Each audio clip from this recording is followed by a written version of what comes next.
एक टूटी हुई झोपड़ी जिसके छप्पर में इतने छेद थे कि रात को तारे गिनने के लिए बाहर निकलने की जरूरत नहीं पड़ती थी। इसी झोपड़ी में रहते थे दो अनाथ भाई राजू और श्यामू। सुबह उनके लिए सूरज नहीं भूख लेकर आती थी। कभी मजदूरी मिल जाती तो चूल्हा जलता।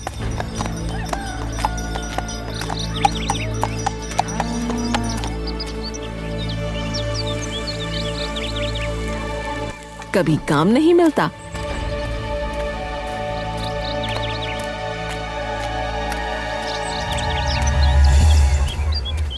तो चूल्हा भी सूना रहता। अरे राजू, क्या हुआ? इतने गुस्से में क्यों है? भैया, आज भी कोई काम नहीं मिला। लगता है भगवान चाहते हैं कि हम उन्हीं के पास आ जाएं। अरे अरे भगवान को मत कोस रे, सब ठीक हो जाएगा। हाँ भैया, सब ठीक हो जाएगा, पर हमारे मरने के बाद। अरे अरे देख, मुझे बोझा उठाने से 50 रुपए मिले हैं। आज का काम हो गया। अरे भैया, वाह, बहुत बड़ा तीर मार लिया आपने।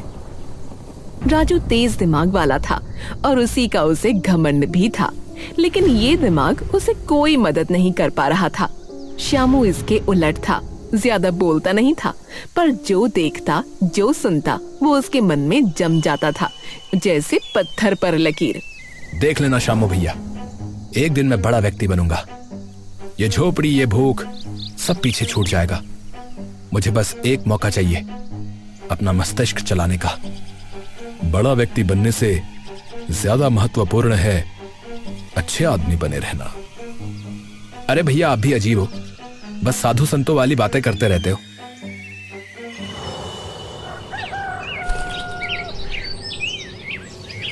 अगले दिन सुबह दोनों झोपड़ी से निकल पड़े।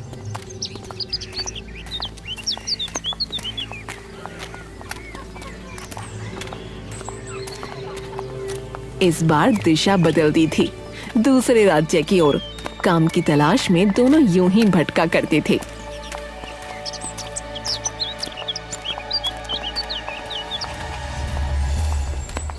अगर आज कुछ ना हुआ ना, तो वहीं के वहीं प्राण त्याग दूंगा, बता रहा हूं। अरे चुप रह, तू बहुत फालतू बकवास करता है। शुभ शुभ नहीं बोला जाता तुझसे। अरे भैया, शुभ शुभ हो भी तो तभी तो शुभ शुभ बोलूं। शुभ शुभ बोलेगा तो शुभ शुभ होगा, समझा? वाह भैया वाह।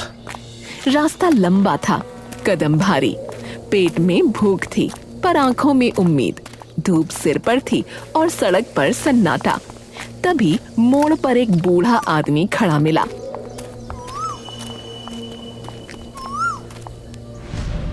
लाठी थामे, आंखें अध खुली, पर चेहरा जैसे सब देख रहा हो। अरे हटिए बाबा, देर हो रही है। देर नहीं हो रही बेटा, रास्ता बदल रहा है। अरे आप रास्ता बदलो, लेकिन हमारा रास्ता तो छोड़ो। बूढ़े ने राजू की बात नजरअंदाज करके बोलना शुरू किया। आवाज में न डर था न लालच, बस एक ठहराव था। तुम दोनों का रास्ता एक ही जगह से मुड़ेगा। एक आगे जाएगा, एक पीछे रह जाएगा, पर जो पीछे रहेगा वही आखिर में सच देखेगा। राजू के चेहरे पर हंसी तैर गई, ऐसी हंसी जिसमें भरोसा नहीं मजाक होता है। वाह बाबा वाह, आजकल भविष्य भी रास्ते पर खड़ा होकर बांटा जा रहा है? हमें कार्य चाहिए, काम, ये कहानी नहीं। मुझे तो जिसके चेहरे पर जो दिखाई देता है मैं वो पढ़ देता हूं। तुम मानो या ना मानो।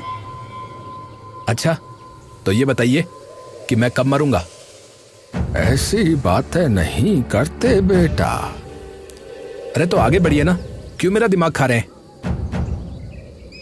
श्यामू कुछ नहीं बोला। उसने बूढ़े की आंखों में झांका। उसे एक अजीब सी सच्चाई नजर आई। अब चलो राजू, देर हो रही है। वे आगे बढ़ गए।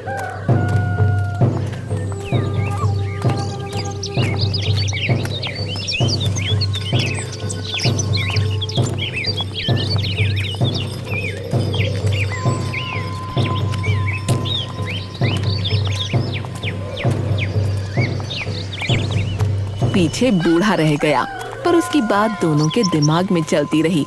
एक आगे जाएगा, एक पीछे रह जाएगा।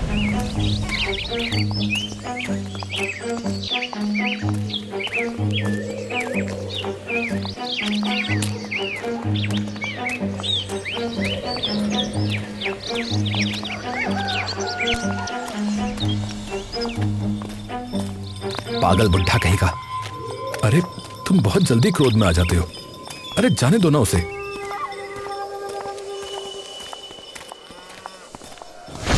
उसी दिन राज्य में हलचल मच गई। गली गली एक ही बात फैलने लगी, राजा कुछ बड़ा ऐलान करने वाला है। लोग काम छोड़कर दुकानें बंद कर दरबार की ओर चल पड़े।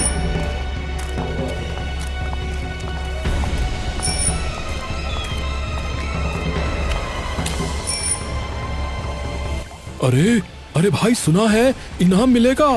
हैं? क्या कहा? इनाम? अरे हाँ भैया, इनाम। मैंने तो सुना है राजा खुद परेशान है। अरे भाई सुना है, जो समझदार निकलेगा उसकी किस्मत ही बदल जाएगी भैया। हाँ। दरवाजे के बाहर भीड़ जमा थी। भीतर राजा धनंजय सिंहासन पर बैठे थे, चेहरे पर चिंता, आंखों में गुस्सा। मंत्री और सेनापति दोनों किनारे खड़े थे। मेरे राज्य में कुछ ऐसी घटनाएं घटित हुई हैं जिनका सत्य सामने आना अति आवश्यक है। जो व्यक्ति भी ये मानता है कि उसके पास बुद्धि है, वो आगे आए। जो सत्य तक पहुंचेगा उसे धन मिलेगा, इतना धन कि उसकी 7 पुश्तें बैठकर खाएंगी। परंतु जिसने मेरा समय अनावश्यक रूप से बर्बाद किया, वो मारा जाएगा। इसलिए सोच समझ कर आना।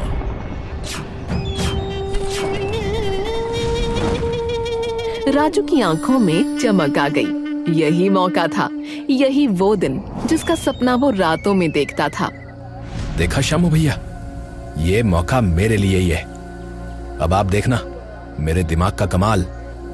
अरे पर सोच के तो देखो, राजा स्वयं क्यों नहीं ढूंढ रहे ये सच? उनके पास क्या कमी है जो वो जनता से सहायता ले रहे हैं? अरे भैया, आपको क्या है? मुंह बंद रखिए आप। छोटे, सोच ले, कुछ गड़बड़ हुई तो मारे जाएंगे। अरे नहीं होगी, चलो भी। फिर दोनों महल के भीतर पहुंच गए।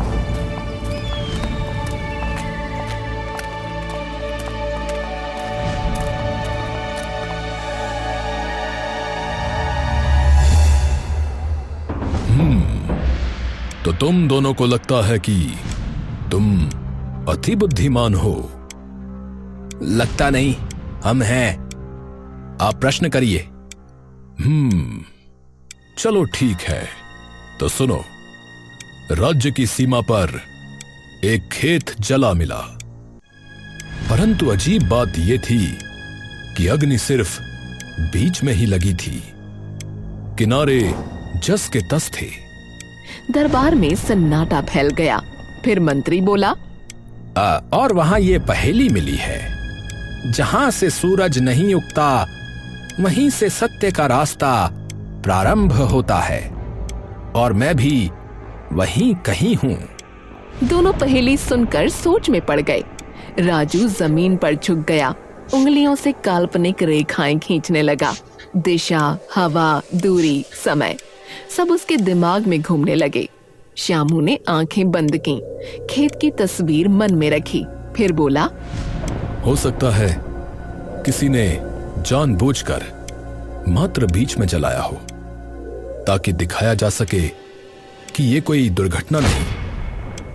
तुम पहेली का अर्थ बताओ, ये हमें ज्ञात है। दरबार में फुसफुसाहट हुई। राजा ने राजू की ओर देखा। जहां से सूरज नहीं उगता, यानी पश्चिम दिशा। आप खेत के पश्चिम में जांच कराइए। ठीक है। सब उस खेत के पास पहुंचे।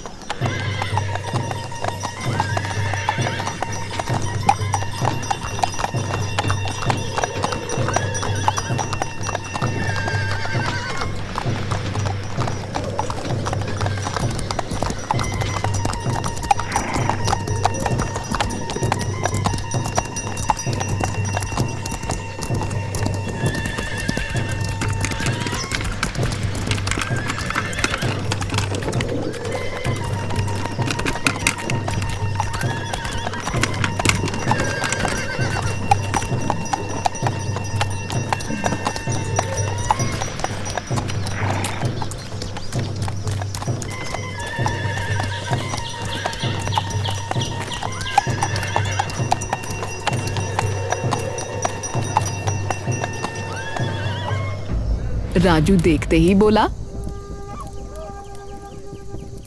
पश्चिम में तो ये पुराना मील पत्थर है, इसे हटाओ। उसे हटाया गया तो उसके नीचे से एक पन्ना मिला जिस पर लिखा था, पहली पहेली सुलझ गई। लगता है महाराज आपको कोई समझदार इंसान आखिर मिल ही गया। ये कैसा हास्य है? हमारे साथ ये सब करने का दुस्साहस किसने किया? यदि एक बार मिल जाए तो सर धड़ से अलग करा दिया जाए। शांत हो जाइए महाराज, पहेलियां हल होते ही उसका पता चल जाएगा। पर उसने ये क्यों लिखा कि मैं भी वहीं कहीं हूं? उसकी बात पर किसी ने ध्यान नहीं दिया और सब चल पड़े।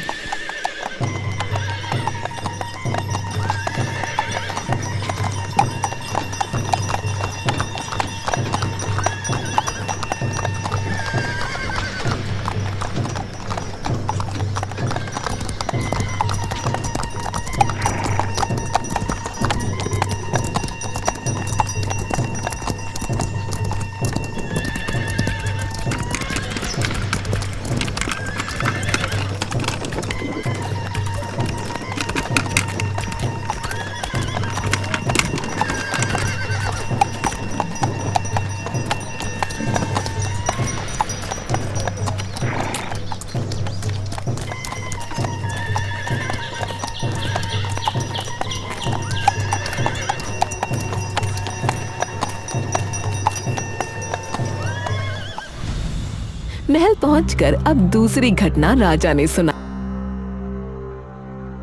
राजमहल के भीतर एक जीव मरा मिला, बंद कमरे में, बिना रक्त के, और उसके साथ पहेली थी, जो रक्षा के लिए होता है वही बंधन बन जाता है। डरो मत, उत्तर दो। डरो मत, उत्तर दो, ऐसा क्यों लिखा है? राजू ने पल भर नहीं लगाया और चिल्ला पड़ा, ताला ताला ताला वैसे तो सुरक्षा के लिए होता है, पर आपको कहीं बंद कर लिया जाए तो कैद बन जाता है। पर यहां ताले का क्या अर्थ?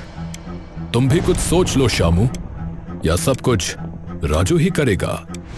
लगता है तुम मात्र मेरा समय बर्बाद करने आए हो।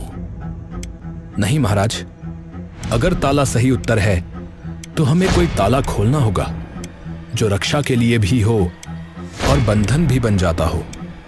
अरे देखो, अरे इस जीव के गले में कड़ी और ताला है, इसे खोलो। हाँ, पर ताले की चाबी कहाँ है?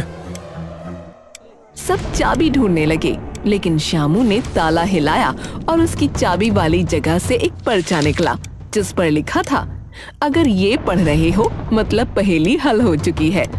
अरे यार, ये श्यामू को कैसे मिल गया? अति उत्तम, परंतु अभी तक ये करने वाले का कोई पता नहीं चला। पता चल जाएगा महाराज, आप अगली पहेली बताइए। राजा धनंजय ने राजू और श्यामू को देखा, फिर हाथ उठाकर इशारा किया। माहौल ऐसा था जैसे किसी ने कहानी को बीच में रोक दिया हो। आज के लिए इतना ही, तुम दोनों जाओ, कल फिर दरबार में आना। ठीक है महाराज, महाराज की जय हो। ठीक है महाराज, प्रणाम। राजू का सीना फूल गया, चेहरे पर वही आत्मविश्वास जो जीत से पहले आता है। श्यामू ने सर झुकाया और चुपचाप बाहर की ओर चल पड़ा। शाम को वो उसी टूटी झोपड़ी में थे। राजू बस शेख ही बघारने में लगा था। हाँ, देखा आज मैंने कितना अच्छा किया। कल तो खेल ही समाप्त हो जाएगा। मुझे लगता है मुझे बहुत सारा धन मिल ही जाएगा। पर भैया, आप फिक्र ना करना, मैं आपको मरने नहीं दूंगा, ठीक है? आप बिल्कुल भी चिंता ना करना। राजू बोलता जा रहा था, जैसे हर शब्द से अपनी ऊंचाई नाप रहा हो। श्यामू जैसे किसी सोच में डूबा हुआ था। अरे अरे श्यामू भैया, क्या सोच रहे हो? वैसे एक बात कहूं, यह मौका आपके लिए था भी नहीं, ये मेरे लिए बना था, मेरे लिए। प्रश्न पूछे जा रहे हैं और उत्तर मेरे पास है। ऐसे मौके बार बार नहीं आते। श्यामू ने सिर उठाया, बोला नहीं, पर उसने 3 बातें नोटिस कर ली थीं। पहेलियों की भाषा राजकीय है, अर्थात ये कोई अनपढ़ या आम व्यक्ति नहीं है। और ये घटनाएं सुनते वक्त महाराज कहीं भी हैरान नहीं थे, न दुख, न क्रोध और न ही हैरानी। और हर पहेली सीधे राज्य की व्यवस्था पर उंगली उठा रही थी। सीमा की सुरक्षा और राजमहल में राजा की सुरक्षा। अरे क्या सोच रहे हो भैया? अब कुछ नहीं, बस सोच रहा हूं कल क्या होगा। कल मेरी विजय होगी, और क्या होगा। अगली सुबह दरबार लगा भी नहीं था कि तीसरी घटना हो गई। अचानक शोर मच गया। दरबार के बाहर राजस्व के कागज हवा में उड़ गए, कुछ फटे हुए, कुछ बदले हुए। मुहरें आधी मिट चुकी थीं।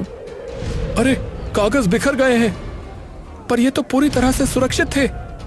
लगता है किसी ने जानबूझ के छेड़छाड़ की है, पर इतना भीतर आकर ये सब कौन कर रहा है? कोई पहेली है? हाँ, एक पत्र सीधा मेरे हाथ में उड़कर आया है। जो लिखा सबसे अधिक जाता है, वही सबसे कम पढ़ा जाता है। राजू आगे बढ़ा और चिल्लाया, अरे ये तो बहुत आसान है। कर और हिसाब जो लिखा जाता है, पर कोई पढ़ता नहीं। सबको लगता है सही ही लिखा होगा। सही उत्तर, क्योंकि इसका उत्तर पहेली लिखने वाले ने उसके पीछे ही लिख दिया था। मैं तो बस तुम्हारा मस्तिष्क देख रहा था। तुम बुद्धिमान हो, पर यह शामू बिल्कुल बुद्धिहीन लग रहा है। महाराज, मैं ये सोच रहा था कि राज्य के सारे कागज उड़ रहे थे, पर आपको पहेली की चिंता थी। ऐसा क्यों? उत्तर नहीं दिया और उल्टा तुम मुझसे प्रश्न करोगे। अरे श्यामू भैया, अरे पहेली हल नहीं कर सकते तो कम से कम चुप तो रहो। श्यामू चुप हो गया। राजू को लगा वो जीत रहा है। अब तो साफ है, पुरस्कार मेरा है। पहली घटना, राज्य की सीमा पर खेत राजा का था, किसी आम किसान का नहीं। दूसरी घटना, राजमहल के भीतर, वो भी राजा के शयन कक्ष में। तीसरी घटना, राज्य के कागज। ये काम कोई आम व्यक्ति भला कैसे कर सकता है? मुझे तो बस ये समझ में नहीं आ रहा। तभी राजा ने राजू से कहा, तुमने स्वयं को सिद्ध किया है, अब अंतिम परीक्षा है। राजा ने एक रेशम का लिफाफा आगे बढ़ाया, हल्का, न कोई मुहर न कोई निशान। यह अंतिम पहेली विशेषकर तुम्हारे लिए, श्यामू को न बताना। बहुत बहुत धन्यवाद महाराज, मैं इसको भी हल कर दूंगा महाराज। हमें ज्ञात है राजू, तुम अत्यधिक बुद्धिमान हो। दूर श्यामू खड़ा था। उसने बस लिफाफा देखा, पहेली न सुन सका। महाराज, ये अन्याय है। तुम चुप रहो, तुम्हारे बस का कुछ नहीं। तुम्हें कुछ बताकर भी क्या लाभ। और फिर दोनों वापस आ गए।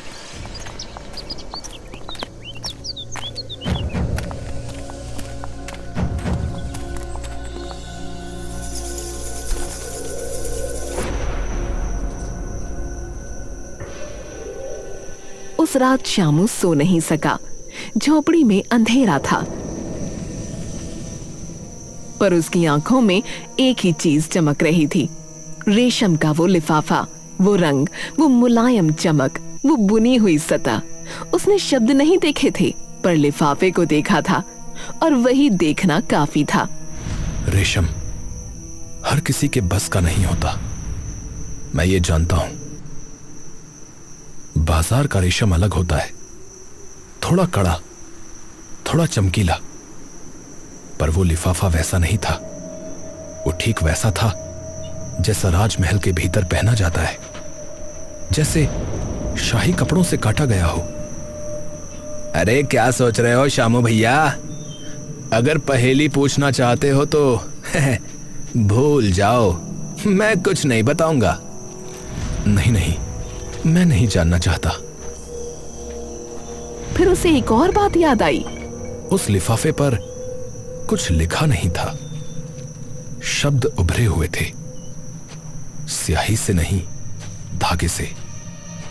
वो कला, वो तकनीक, वो सिर्फ राजकीय कारखाने में होती है, जहां शाही पत्र, राजादेश और मोहरें बनती हैं। आम व्यक्ति के पास न वो हुनर होता है और न ही वो अनुमति। श्यामू करवट बदलता रहा। पहली घटना याद आई, सीमा पर जला खेत, पर वो खेत राजा का था। दूसरी घटना, महल के भीतर शयन कक्ष में। तीसरी, राजस्व के कागज। हर बार नुकसान हुआ, परंतु महाराज, हम जैसे व्यक्तियों से पहेलियां सुलझवा रहे हैं। मुझे लेश मात्र भी यकीन नहीं हो रहा।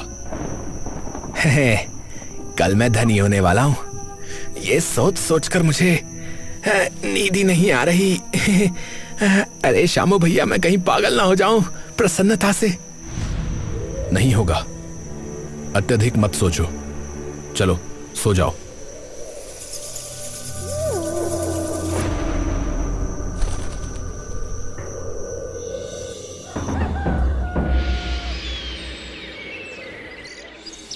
अगली सुबह दरबार पूरा भरा था। मंत्री, सेनापति, चुने हुए लोग। राजा धनंजय सिंहासन पर बैठे थे, शांत, स्थिर, जैसे पहले से जानते हो कि अब क्या होगा। सामने राजू और श्यामू खड़े थे। राजू आखिरी पहेली का जवाब दे चुका था। अब जब सारी पहेलियां सुलझा ली गई हैं, तो ये बताओ, ये सब किसने किया? अपराधी को मेरे सामने प्रस्तुत करो राजू। राजू का दिल तेज धड़कने लगा। जवाब उसके पास थे, संकेत भी, पर नाम पर उसका दिमाग रुक गया। उसने इधर उधर देखा, फिर नीचे। मैंने पहेलियां हल की हैं, पर ये करने वाला कौन है? मुझे नहीं पता। ऐसा तो कोई साक्षी नहीं मिला। राजू चुप हो गया और दरबार में सन्नाटा छा गया। क्या कहा? तो मैं तुम दोनों को मृत्यु के घाट उतार दूंगा। सबसे महत्वपूर्ण बात थी अपराधी का पता लगाना। उसका तो तुमने कुछ नहीं किया, मात्र पहेलियां ही बूझते रहे। अरे पर महाराज। चुप रहो। तभी श्यामू आगे बढ़ा। राजू ने उसे रोकना चाहा, पर वो रुका नहीं। ये सब स्वयं महाराज ने ही किया है। दरबार जैसे हिल गया। अरे ये क्या दुस्साहस है? अरे राजा पर इल्जाम। अरे ये क्या हो गया? अरे भाई, ये क्या कह दिया? ओह, जब कुछ समझ में ना आए तो महाराज पर उंगली उठा दी। सेनापति का हाथ तलवार के हत्थे पर चला गया। संभल कर बोलो। राजा ने हाथ उठाया। एक इशारा, शोर थम गया। उनकी आंखें श्यामू पर टिक गईं। तुम्हें मुझ पर शक क्यों है? क्योंकि जो मैंने देखा वो किसी और के बस का नहीं था। आपके अपने स्वयं के खेत में आग, आपके शयन कक्ष में मरा हुआ जीव, राज्य के पत्रों का निकलकर उड़ने लगना, और फिर अंत में ये रेशम का लिफाफा, गुदे हुए शब्द। ये कला मात्र राजकीय कारखाने में होती है। आम व्यक्ति के पास न साधन है, न अधिकार। तो तुम कहना क्या चाह रहे हो? क्या पता किसी ने चोरी की हो? नहीं, जैसे आपने इस बात की परवाह ही नहीं की कि वो लिफाफा रेशम का है, उसी से समझ में आ गया कि वो आपने स्वयं बनवाया है महाराज। अच्छा, तुम बहुत अधिक नहीं बोल रहे हो। मैं तुम्हारी गर्दन धड़ से अलग कर दूंगा। नहीं सेनापति, रुक जाइए। ये बालक सही कह रहा है। हैं? क्या? राजा के चेहरे पर एक हल्की मुस्कान आ गई। तुमने सब सत्य कहा श्यामू। क्या? ये सब मैंने ही किया था। लोग सन्न रह गए। मेरा कोई पुत्र नहीं है, पर मुझे ऐसा उत्तराधिकारी चाहिए था जो इतना बुद्धिमान हो, जो मेरी तरह बारीकियों को पकड़ सके। उन्होंने राजू की ओर देखा। राजू, तुमने हर पहेली हल की, तुम्हारी बुद्धि तीव्र है। मैंने जो वचन दिया था वो निभाया जाए, पर श्यामू ने उन पहेलियों को देने वाले को समझा। राज्य को ऐसे ही राजा की आवश्यकता होती है। हे भगवान, हे भगवान, ये क्या हो गया? अर्थात मैं राजा बनूंगा। बनोगे नहीं पुत्र, बन गए।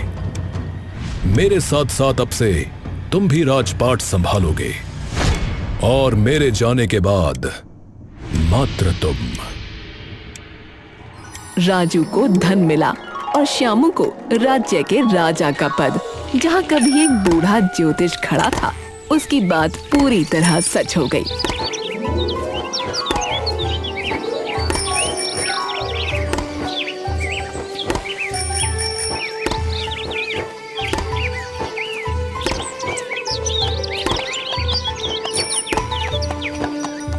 रास्ता दोनों का एक था, पर मंजिल अलग।